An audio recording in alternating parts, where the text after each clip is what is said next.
Hello again. Well, today I'm going to make loaded mashed potato cakes. It's pretty easy. There's a couple steps you have to do, but these are going to be yummy. I'm going to have these with breakfast, or we can have them with lunch or brunch or slunch. That's one my great niece and I came up with. That's between lunch and supper. We call it slunch. Anyway, this is how you do this. I've got 5 pieces of bacon. I chop them up ahead of time. You can fry them whole and then crumble them. I just chop them up ahead of time. I have 2 tablespoons of butter, and I have about a 1/4 cup of chopped onion. The recipe calls for more, but we don't like so much of that, so I have a 1/4 cup here and a dash of garlic here. And I also have a 1/4 cup of finely diced up celery. Then I have 1 1/4 cups leftover mashed potatoes. I have a cup of shredded sharp cheddar cheese. Now I don't know if I'm going to use it all. I'm going to see how cheesy I want it to be. Oops, I have to get my flour. I have 3/4 of a cup of flour coming up. I have an egg that's lightly beaten, a 1/4 teaspoon of yellow mustard, a dash of hot sauce, and an 1/8 teaspoon of pepper in here. Now, I have my cast iron heating up on the stove, and I'm going to do the bacon first. Now, with the flour for the potatoes, if you have really creamy mashed potatoes, you might want to add a little bit more flour. And I'm going to have a cup over here and see how I like it. The recipe calls for 3/4. Let me get the bacon going. Okay, I'm browning my bacon. I'm going to get it on a medium here.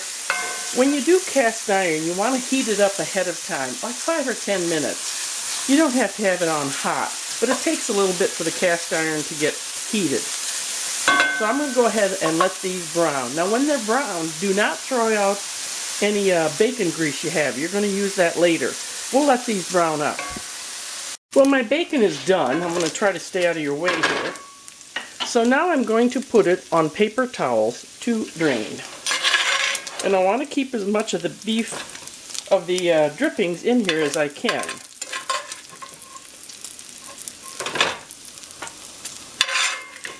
Now the recipe calls for setting some of this aside and putting it on top when you serve it, but it's just Martin and I, so I'm probably going to put it all in. They also want you to put some sour cream on top, and I know Martin won't want that. You have to know your crowd, people. Okay, I'm putting the butter in here, and I'm going to saute the garlic, the onions, and the celery.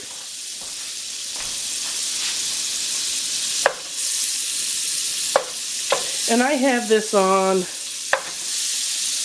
a high-low. It's not even quite medium, it's a high-low. I don't want to burn the butter. Okay.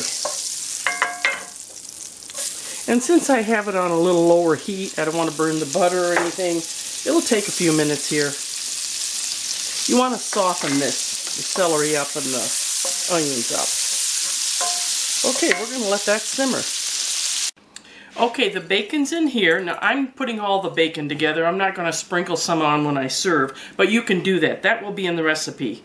Here's my onion, garlic, and celery. Oops.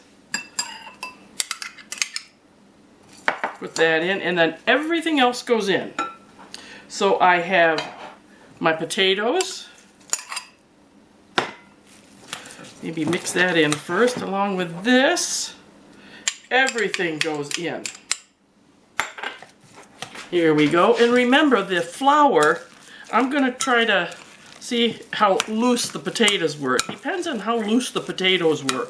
If they were stiff, you probably don't need to add extra flour. It calls for 3/4 cup. In goes the egg.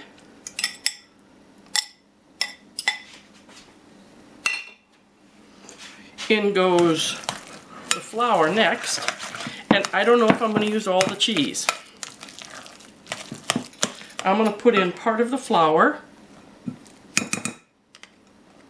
That's about 3/4 cup. You want it to hold together. That's why you have flour. Oops.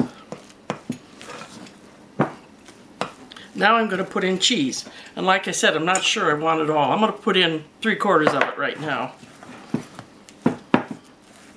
And then since I'm going to make patties, I'm going back to my favorite tool. And it's mushy mushy. See, that's what I mean by that. Does everybody have like turkey and dressing for Christmas, or do you have ham? I think she's going to make chicken and dumplings. That sounds really good. Okay. I'm not going to put in the full cup, but what I'm going to do now is get rid of this so I can make my patties. Okay, I sprayed a little Pam on my plate so I can get these off when I need them. Ooh, that's a big one. Okay, here are my patties. Remember, I sprayed the tray with a little bit of Pam so they wouldn't stick. I did put a little bit more of the bacon fat in here also. But what else I put in here is grapeseed oil. Grapeseed oil has a higher smoke rate. Yeah, okay. Now, I have made mine a little, can you see that? I've made mine a little bigger and flatter than the picture in the recipe. I like the crisp part. My cast iron is on medium heat, and they should cook about 3 minutes on each side. We'll see. Okay, so these look good and they smell good. I think I had my pan a little bit off the burner here. We'll get it evened out. But these are almost done. Just 2 or 3 minutes on each side at medium. Look at these luscious potato patties. Just 1.5 cups of leftover mashed potatoes. You may have to squirrel it away in the back of the refrigerator. That's okay. Look at that. And you can make these smaller for the little ones.